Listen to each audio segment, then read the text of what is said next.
ಪುಟ್ಟ, ನಿನ್ನ ವಿಷಯದಲ್ಲಿ ನಾನೊಂದು ದೊಡ್ಡ ತಪ್ಪ ಇದ್ದೆ. ಸರಿಯಾದ ಸಮಯಕ್ಕೆ ಅಮ್ಮ ಬಂದ್ಬಿಟ್ಟು ನನ್ನ ಕಣ್ಣನ್ನ ತೆರೆಸ್ಬಿಟ್ರು. ಚಿಕ್ಕಪ್ಪ ಅಳ್ಬೇಡಿ, ನೀವು ಅಳುದ್ರೆ ಸ್ಮಾರ್ಟ್ ಆಗಿ ಕಾಣಿಸಲ್ಲ ನೀವು.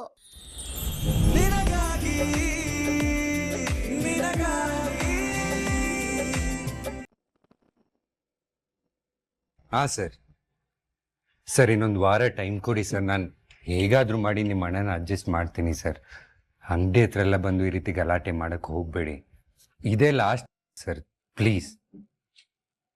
Okay fine, thank you. Rana, ಏನು ತಗೋ. ಏನಿದು? ನಾಳೆಯಿಂದ ಶ್ರೀವರಿ ಜ್ಯುವೆಲರ್ಸ್ಗೆ MD ಯಾರು ಗೊತ್ತಾ? ರಾಣಾ ಜಗದೀಶ್ ಚಂದ್ರ. ಎಲ್ಲ ಬೋರ್ಡ್ ಮೆಂಬರ್ಸ್ನ ಕನ್ವಿನ್ಸ್ ಮಾಡಿ ನಿನ್ನನ್ನು MD ಆಗಿ ಅಪಾಯಿಂಟ್ ಮಾಡಿದ್ದೀನಿ. ಬ್ರೋ, ಮೊದಲೇ ಫ್ರಸ್ಟ್ರೇಷನಲ್ಲಿದ್ದೀನಿ. ಸುಮ್ಮನೆ ಬಂದು ಜೋಕ್ ಮಾಡಿ ಇನ್ಸಲ್ಟ್ ಮಾಡಬೇಡ ನನ್ನ. ರಾಣ, ಮೊದಲು ಈ ಡಾಕ್ಯುಮೆಂಟ್ಸ್ ನೋಡು.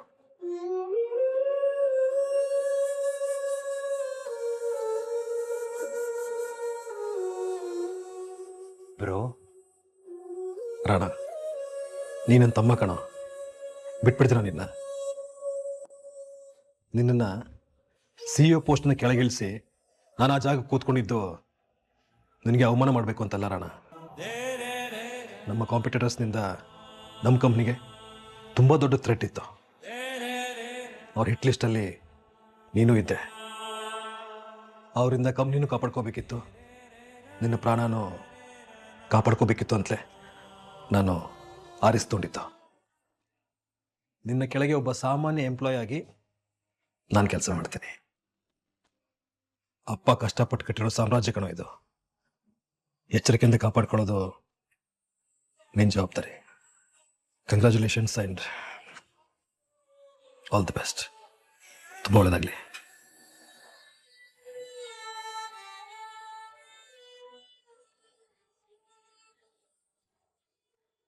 ರಾಣ, ನಿನ್ಗೆ ಎಷ್ಟೇ ಕಷ್ಟ ಬಂದರೂ ಈ ಅಣ್ಣ ನಿನ್ನ ಜೊತೆಗೆ ಇರ್ತಾನೆ.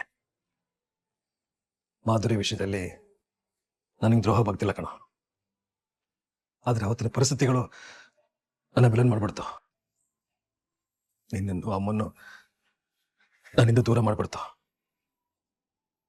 ನೋಡು, ನನ್ನ ಮಗಳು ಕೃಷ್ಣ ಮೇಲೆ ಆಣೆ, ನಾನು ಯಾರಿಗೂ ಮೋಸ ಮಾಡಿಲ್ಲ ರಾಣ. ಮಾಡ್ದಿರೋ ತಪ್ಪಿಗೆ ವರ್ಷಗಂಟ್ಲೆ ಶಿಕ್ಷೆ ಅನುಭವಿಸಿದ್ದೀನಿ. ಇನ್ಮೇಲಾದ್ರೂ ಸ್ವಲ್ಪ ನೆಮ್ಮದಿ ಸಿಗ್ಬೋದೇನೋ ಅಂತ ಆಸೆ ಪಡ್ತಾ ಇದ್ದೀನಿ ಅಷ್ಟೇ. ಅಪ್ಪ ಕನಸ್ಕಂಡ ಈ ಕೂಡು ಕುಟುಂಬ ಯಾವತ್ತಿಗೂ ಉಳಿಬಾರ್ದು. ಇನ್ಮೇಲದು ನಿನ್ನ ಜವಾಬ್ದಾರಿ. ಈ ಜನ್ಮಕ್ಕೆ ಅಮ್ಮನನ್ನ ಕ್ಷಮಿಸಲ್ಲ, ಹತ್ರಕ್ಕೂ ಸೇರಿಸಲ್ಲ. ನೀನವ್ರಿಗೆ ನೆಚ್ಚಿನ ಮಗ. ಕಡೆ ಪಕ್ಷ ನೀನಾದ್ರೂ ಅವ್ರ ಚೆನ್ನಾಗಿ ನೋಡ್ಕೋ. ಇದೊಂದೇ ನಾನೇನು ಬೇಡ್ಕೊಳ್ಳೋದು.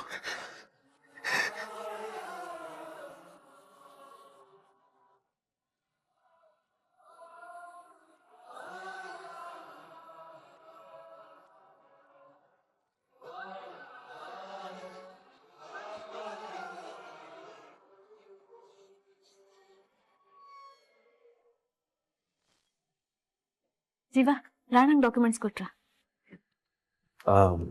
ಕರೆದ್ರಂತೆ. ಈ ಮನೇಲಿ ಸಂಬಳ ಇಲ್ದೇ ಇರೋ ಕೆಲ್ಸದವ್ರ ತರ ಅಲ್ವಾ ನಾವು? ನಿಮ್ಮ ಅಪ್ಪನ ಕೆಲ್ಸದ ಮೇಲೆ ಬಾಂಬೆ ಕಳ್ಸಿದ್ದಾರೆ. ನಮಗೂ ಏನಾದ್ರೂ ಕೆಲಸ ಕೊಡ್ತಾರ ನೋಡೋಣ. ಯಾಕತ್ತೆ ಹೀಗೆಲ್ಲ ನೊಂದ್ಕೋತಾ ಇದ್ದೀರಾ? ನೊಂದ್ಕೊಂಡ್ರು ಅದರಿಂದ ಏನೂ ಆಗೋದಿಲ್ವಲ್ಲಮ್ಮ. ಮಾತಿಗಷ್ಟೇ ಜಗದೀಶ್ ಚಂದ್ರ ಕುಟುಂಬದವರು, ಆದ್ರೆ ಕೈ ಯಾವಾಗ್ಲೂ ಖಾಲಿನೇ. ಚಿಕ್ಕಮ್ಮ, ಇನ್ನು ಮುಂದಕ್ಕೆ ನಿಮ್ಮ ಕೈ ಖಾಲಿ ಇರಲ್ಲ.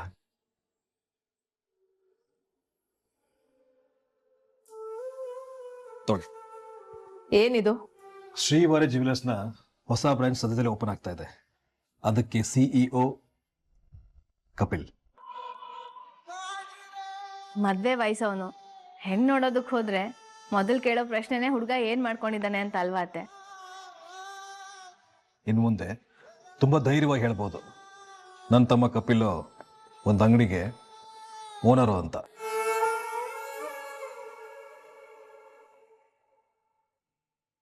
ತಗೊಳ್ಳಿ ಅತ್ತೆ. ಏನಿದು? ನಿಮ್ಮ ಹೆಸರಿಗೊಂದು ಮನೆ ಮಾಡಿದ್ದೀನಿ, ಅದು ಡಾಕ್ಯುಮೆಂಟ್ ಇದು.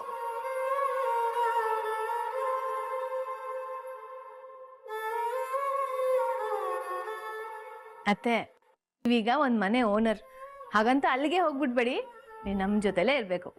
ರಚನಾ, ಸಂಜೀವ, ಎಷ್ಟೆಷ್ಟೋ ಸಂದರ್ಭದಲ್ಲಿ ನಾನು ನಿಮ್ಮನ್ನ ಕೇವಲವಾಗಿ ಮಾತಾಡಿದ್ದೀನಿ, ಬೈದಿದ್ದೀನಿ. ಆದ್ರೂ ನನ್ನ ಮೇಲಾಗ್ಲಿ, ನನ್ನ ಮಗನ ಮೇಲಾಗ್ಲಿ ನಿಮ್ಮಿಬ್ಬರಿಗೂ ಸ್ವಲ್ಪನೂ ಕೋಪನೇ ಇಲ್ವಲ್ಲ? ಚಿಕ್ಕಮ್ಮ, ನೀವು ನಮ್ಮವರು, ಇವನು ನನ್ನ ತಮ್ಮ. ಪ್ರತಿಯೊಬ್ಬ ಹೆಣ್ಣಿಗಿರೋ ಸಹಜವಾದ ಆಸೆಗಳೇ ನಿಮ್ಗೂ ಇದ್ದಿದ್ದು ಅತ್ತೆ. ಅದ್ ನೆರವೇರದೆ ನೀವು ಕಷ್ಟಪಡ್ತಿರೋದನ್ನ ನಿಮ್ಮ ಮಗ ನಾನು ಗಮನಿಸಿದ್ವಿ. ಅದಕ್ಕೆ ಇದೊಂದು ಪುಟ್ಟ ಕಾಣಿಕೆ ಅಷ್ಟೆ. ಸಂಜೀವ, ಚಿಕ್ಕಮ್ಮ, ಏನ್ ಮಾಡ್ತಾ ಇದೀರಿ ನೀವು? ನಿಮ್ಗೆ ಹೇಗೆ ಕೃತಜ್ಞತೆ ಹೇಳ್ಬೇಕೋ ನನಗೆ ಗೊತ್ತಾಗ್ತಾ ಇಲ್ಲ. ನೀವಿಬ್ರು ಚಿಕ್ಕವರಾಗದೆ ಹೋಗಿದ್ರೆ ನಿಮ್ ಕಾಲಿಗೆ ಬಿದ್ಬಿಡ್ತಾ ಇದ್ದೆ. ಅತ್ತೆ, ನೀವು ದೊಡ್ಡವರು, ಹೀಗೆಲ್ಲ ಮಾತಾಡಿ ನಮ್ಮ ಮನ್ಸಿಗೆ ಬೇಜಾರು ಮಾಡಬಾರ್ದು. ಅದಕ್ಕೆ ನನ್ನ ಕೆಟ್ಟ ಚಟಗಳಿಂದ ನಿಮ್ಗೆ ಸಾಕಷ್ಟು ಸರಿ ಅವಮಾನ ಮಾಡಿದ್ದೀನಿ. ಆದ್ರೂ ನೀವು ನನಗೆ ತಾಯಿ ಸ್ಥಾನದಲ್ಲಿ ನಿಂತ್ಕೊಂಡು ನೋಡ್ಕೊತಾ ಇದ್ದೀರಾ. ಥ್ಯಾಂಕ್ಸ್ ಅದಕ್ಕೆ. ಸಂಜೀವಣ್ಣ,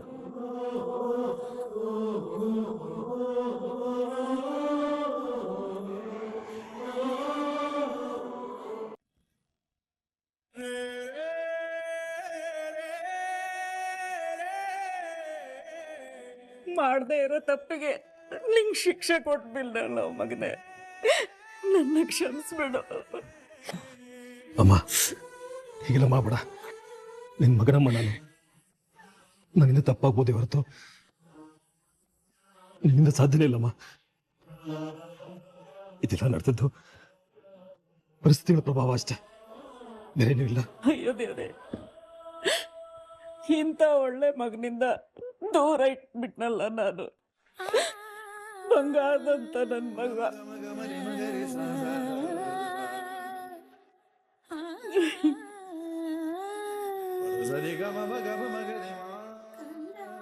ಅಮ್ಮ, ನನ್ನಿಂದನೂ ನಿನ್ನ ವಿಷಯದಲ್ಲಿ, ಸಂಜೀವನ್ ವಿಷಯದಲ್ಲಿ ತುಂಬಾ ತಪ್ಪಾಗಿದೆ. ದಯವಿಟ್ಟು ನನ್ನ ಕ್ಷಮಿಸ್ಬಿಡು. ಆ ಕನ್ನಡ ಚಿಕ್ಕಮ್ಮನ ಮಾತು ಕೇಳ್ಕೊಂಡು ತಪ್ಪು ಮಾಡ್ಬಿಟ್ಟೆ.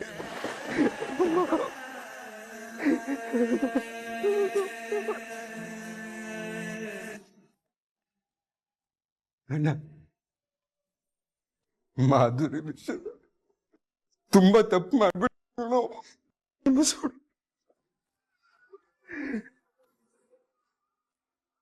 ನೀನು ಪಶ್ಚಾತ್ತಾಪ ಪಡ್ತಾ ಯಾವಾಗ ಅಣ್ಣ ಅಂತ ಕರೆದು ಆಗ್ಲೇ ಮಾಧುರಿ ನಿನ್ನ ಕ್ಷಮಿಸ್ಬಿಟ್ಲು. ಇವತ್ತು ನಾನು ಕತ್ಲೆ ಕೋಣೆಯಿಂದ ಹೊರಗೆ ಬಂದಿದ್ದೀನಿ, ನಿಮ್ಮ ಮುಂದೆ ನಿಂತಿದ್ದೀನಿ ಅಂದ್ರೆ ಅದಕ್ಕೆ ಕಾರಣ ನನ್ನ ಸೊಸೆ ರಚನಾ. ಅತ್ತೆ, ಸಂಜೀವ, ಈ ನನ್ನ ಸೊಸೆ ನನಗೆ ಮಾತ್ರ ಬೆಳಕನ್ನ ಕೊಡ್ಲಿಲ್ಲಪ್ಪ, ನಮ್ಮ ಇಡೀ ಕುಟುಂಬಕ್ಕೆ ಬೆಳಕನ್ನ ತಂದ್ಕೊಟ್ಲು. ಮಾಧುರಿ ವಿಷಯದಲ್ಲಿ ಅವಳದೇನು ತಪ್ಪಿಲ್ಲ ಕಣೋ. ಜೀವ, ನಾನು ಯಾವಾಗಲೂ ನಿನಗೆ ಹೇಳ್ತಾ ಇರಲಿಲ್ವಾ, ರಚನಾನ ಕಳಿಸ್ಕೊಟ್ಟಿದ್ದು ಬೇರೆ ಯಾರೂ ಅಲ್ಲ, ಮಾಧುರಿ ಅಂತ. ಈಗಲಾದ್ರೂ ನಂಬ್ತೀಯಾ? Rachchu, I'm really sorry. ಆವೇಶದಲ್ಲಿ ನಿನ್ನ ಹತ್ರ ತುಂಬ ತಪ್ಪ ನಡ್ಕೊಂಡ್ಬಿಟ್ಟೆ. ನಿಮ್ಮ ಸ್ಥಾನದಲ್ಲಿ ನಾನಿದ್ರು ನಾನು ಹೀಗೆ ಕೋಪ ಮಾಡ್ಕೋತಾ ಇದ್ದೆ ಜೀವ. ನಿಮ್ದೇನು ತಪ್ಪಿಲ್ಲ. ಸತ್ತು ಇಷ್ಟು ವರ್ಷಗಳಾದ್ರೂ ಮಾಧುರಿ ಮೇಲೆ ನಿಮ್ಗಿರೋ ಪ್ರೀತಿನ ನೋಡುವಾಗ ನಿಮ್ ಜೊತೆ ಬದುಕೋ ಅದೃಷ್ಟ ಇಲ್ದಂಗೆ ಆಗೋಗ್ಬಿಡುತ್ತೇನೋ ಅಂತ ನನಗೆ ದುಃಖ ಆಗ್ಬಿಟ್ಟಿತ್ತು. ಆ ಪ್ರೀತಿ ಸಿಗ್ಲಿ ಅಂತಾನೆ ನಿಮ್ಮನ್ನ ನಮ್ಮ ಅಣ್ಣನ ಜೀವನಕ್ಕೆ ತಂದಿರೋದು ಆ ಮಾಧುರಿ. ಅಣ್ಣ ಅದಕ್ಕೆ ಈಗ ನೋಡಿ ಇಬ್ರು ಜೋಡಿ ತುಂಬಾ ಚೆನ್ನಾಗಿದೆ. ಹೌದು, ಸೂಪರ್ ಇದೆ.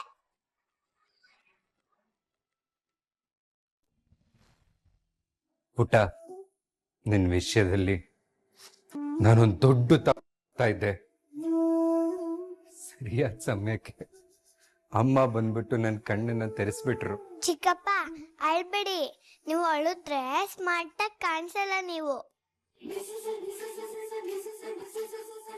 ಯಾವಾಗ್ಲೂ ಡೇರಿಂಗ್ ಡ್ಯಾಶಿಂಗ್ ಆಗಿ ಇರ್ಬೇಕು, ಆಗ್ಲೇ ನೀವು. ಥ್ಯಾಂಕ್ಸ್ ಕಂದ.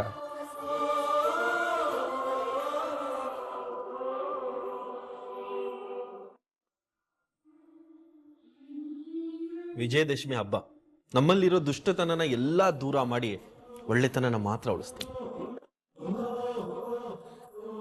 ಈ ಸಂದರ್ಭನ ನಾವೆಲ್ಲರೂ ಗ್ರ್ಯಾಂಡ್ ಆಗಿ ಸೆಲೆಬ್ರೇಟ್ ಮಾಡಬೇಕು.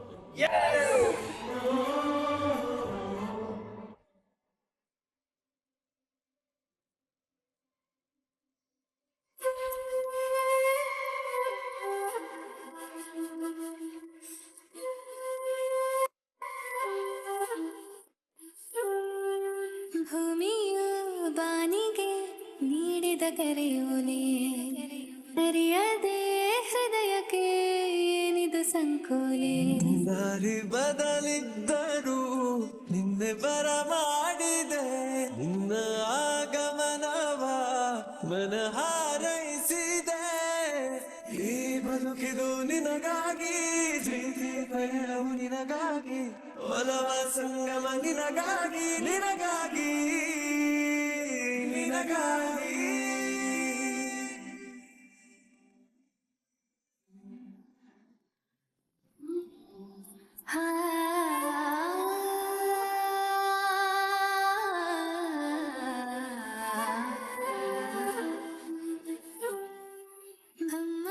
ಅಪ್ಪ, ನೀವು ಬಯಸಿದ ಕಲ್ಪತರು ಮನೆನ ನಾವು ಸೃಷ್ಟಿ ಮಾಡಿದ್ದೀವಿ. ಅವಳೇ ಹೊಳಪಂತೆ ನಾ ಪ್ರತಿ ಹೆಜ್ಜೆಗೂ ನೀನೆ ಗುರುತಾದೆಯ ನಿನ್ನ ಈ ಕೂಡು ಕುಟುಂಬ ಸದಾ ಹೀಗೆ ಸಂತೋಷವಾಗಿರೋ ತರ ನಮಗೆ ಆಶೀರ್ವಾದ ಮಾಡಿ ಮಾವ.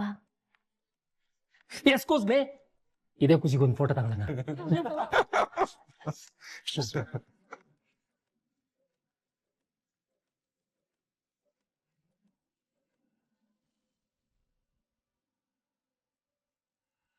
ನಿನಗಾಗಿ ನಿನಗಾಗಿ ನಿನಗಾಗಿ